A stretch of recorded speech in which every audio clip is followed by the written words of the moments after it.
શ્રી ગણેશાય નમઃ. ત્રિશુલ ચેનલમાં તમારું સ્વાગત છે મિત્રો. આજે હું તમારી સમક્ષ લઈને આવી છું જેઠ મહિનામાં સુદ પક્ષમાં આવતી અધિક માસમાં આવતી એકાદશી, જેનું નામ છે પદ્મિની એકાદશી, એની કથા અને વાર્તા.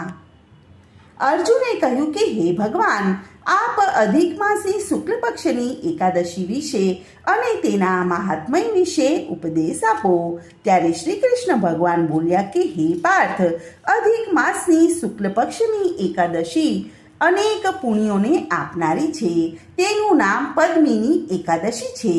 આ એકાદશીના વ્રતથી મનુષ્ય વિષ્ણુ લોકમાં જાય છે અને અનેક પાપોને નષ્ટ કરનારી છે. આના ફળ અને ગુણને ધ્યાનપૂર્વક સાંભળ.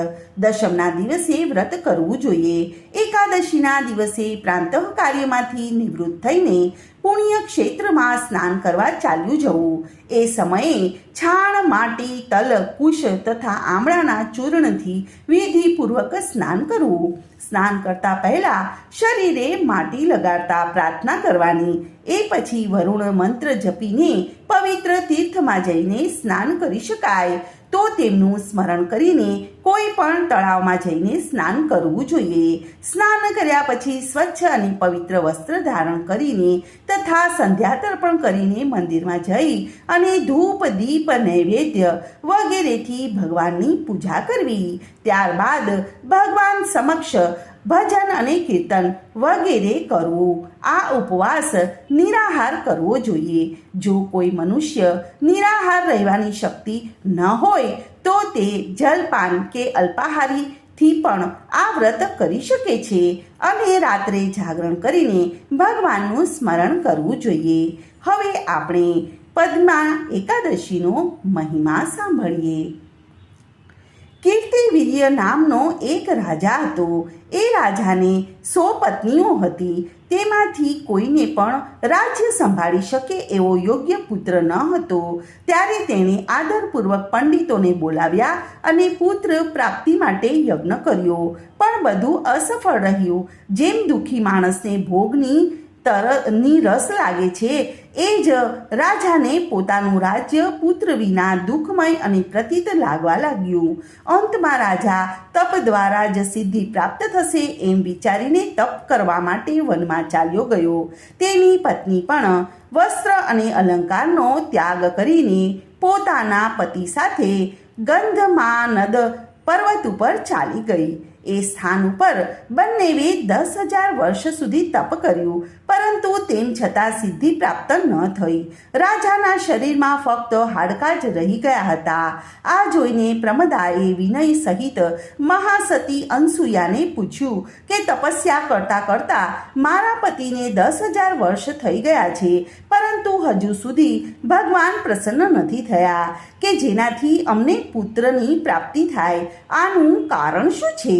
આ બધું સાંભળીને અનસૂયાજી બોલ્યા કે અધિક માસ કે જે 36 માસ પછી આવે છે, તેમાં 2 એકાદશીઓ આવે છે.